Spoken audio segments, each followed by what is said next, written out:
do all those panels, and so I wanted to do something that was a little faster and maybe a little bit more free. And so I decided I would do like images from different versions of Pinocchio the Big Fag, as if it existed along with the original narrative, and that some, like, I don't know, old gay collector would bottle those plates and sort of put them together. And I also did sort of these, bad cartoon film cells where I was allowing myself to paint over the lines and so on, so that this isn't a picture of something coming out Pinocchio's butt and lighting his hands on fire, but rather his nose is supposed to be going into his eating. It's sort of this onoistic idea of creativity in art. But this is my thesis show, and I was lucky enough back in the day, and I think you guys honestly are in a really good position. I was talking to Dash just about this, that, in a recession, I think work that's about content comes up. I think work that's from emerging artists is really allowed to be seen because, frankly, just the marketplace, can't sustain really expensive things. People are always, looking at younger and emerging artists up here in the topsoil of art and be sort of the rebel, the rebels are like metaphorically killing the father. Also, gender identity politics really came into play because I really think that if art is about anything, it should be about something. It should be reflective of the culture that did it. And it was a good time really for art. A lot of great things emerged with that era. And so hopefully for you guys too, like when you graduate from here or even now, you're like putting on shows for yourselves and doing it for the right reasons, and cream rises to the top, and it's about something people will see it. So at this time it was good. I had this thesis show and people saw it. I traveled around to San Francisco. So my breakout show here was at the Drawing Center. I got one of those art forum opening pages, and it went to LA. And so I was really lucky in a way. Anyway, but these are these narrative plates, and this is John Wayne as Geppetto. And it says something like Geppetto's name is like cornmeal mush or something, or all the kids in the neighborhood made fun of him. And I decided, I would cast famous actors as these characters for their iconic allegorical, metaphoric power.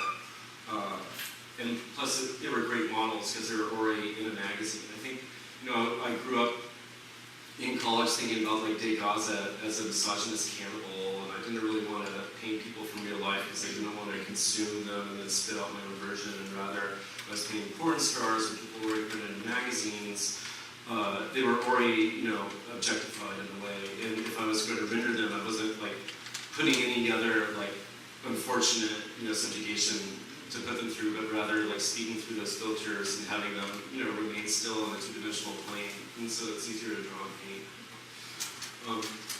Anyway, this narrative was in a linear form at UC Irvine, and then when I traveled, I did salon style to make it non-linear a little bit, to not, follow the 3 acts, or to, as Scott McCloud says in his great book, Understanding Comics, which is still one of my Bibles, to create more closure on the part of the viewer. So if you're taking in every image, but it's not connected totally for you, you have to make your own conclusions.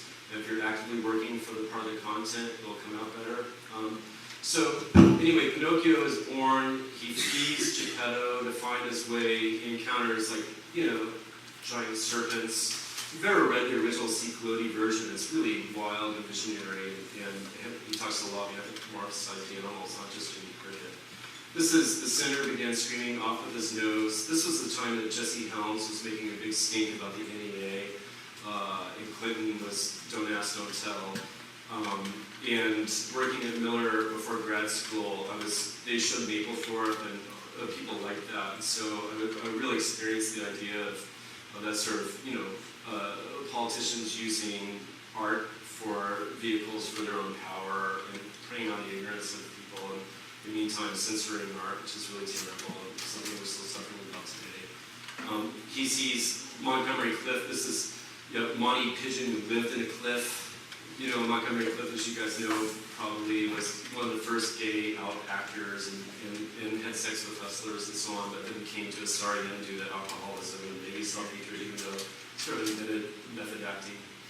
Then he encounters the Blue Fairy, my version played by Jodie Foster, a sort of a queer lesbian theorist. I mean, obviously this is sort of autobiographical, and I was suturing into the character of Pinocchio and telling my own story via all these images, but definitely I was a product of really smart women who gave me good stuff to read and think about. Anyway, he then encounters a fox and a cat in the field. And this is said something like the field of pleasures is a field of the field. I forget exactly. I did write a lot of plays, I've directed plays and so on, and this is a way to get my narrative yayas out and also work metaphorically and get my cartooning yayas out too, I guess. These sort of the stations of the cross in the narrative, there are these William Blake's, bad songs. This is The Field of Dreams. I'm looking forward to seeing the Morgan Library show. I love Blake as sort of a visionary and an idiosyncratic person who really follows on the lead. I love that he was always, drawing. He wasn't famous time, but he was always drawing for the angels because he was already famous in heaven. I think that's a good attitude.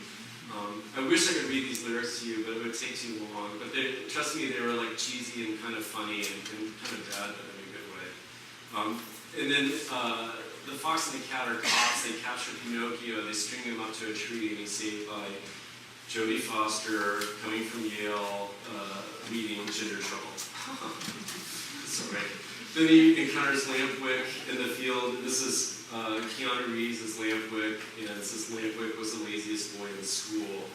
And this was really immediate. This had just come out in a magazine. My Own Private Idaho had just hit the theaters the year before. And it was really sort of a liberating thing for me as a young queer person, watching this really great movie with these actors that I felt transcended linear cinema in Hollywood, and were really speaking my kind of language, being a punk rocker as a kid, and loving alternative music, and Gus Van Sant sort of touched upon that. And Keanu, I had all these theories about Keanu being sort of this alternative masculinity, where he's not necessarily white because his dad's Hawaiian, And I think instead of being sort of this aggressive, John Wayne type dude who's always killing people, he's always sort of catching the things that people are throwing at him. Like in Speed, he catches the bombs from Dennis Hopper and throws it back. Or if he's ever has a love interest in a movie, he's usually the one who's being seduced rather than the seducer.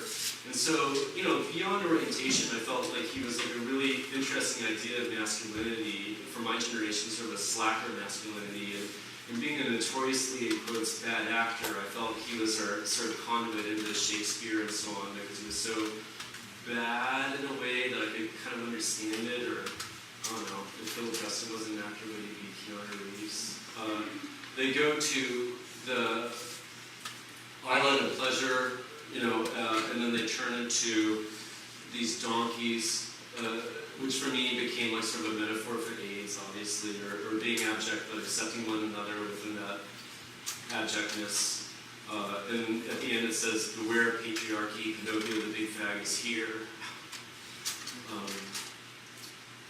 He goes back and he saves the rest of the kids from hegemony cricket. Hegemony cricket.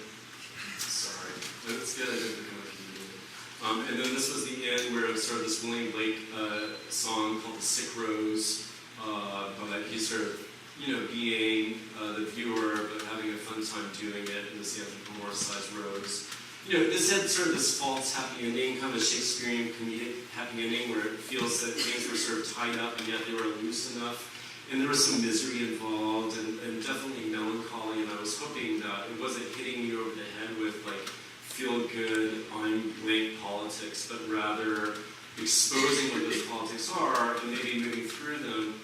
I'm a son of a psychoanalyst, and so I always feel like it's great to turn over the rocks and see all the writhing worms in order to get over the writhing worms, And at the time of the early 90s, it was a little less acceptable. I think if you were ethnic or something other, you kind of had to make work that was really positive about being that blank thing.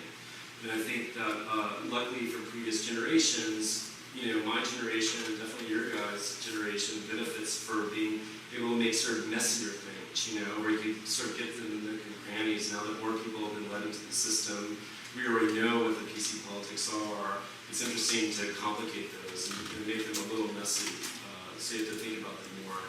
And I did that with the next show. That show was successful. I was really happy. It was great to be able to, break out and show in a gallery for the pizza show, etc. But I felt it was almost too easy. I always felt like, to be a really good artist, you always have to challenge yourself and think about the best thing you've ever done and make, something that's even better. Or if the audience likes it too much, maybe I have the stigma of personal kind of masochism of changing it. Because I feel if it might be too easy if people are liking it too much. And so with this next body of work, I call it The Marriage of Heaven and Hell. There are over 110 pieces in it.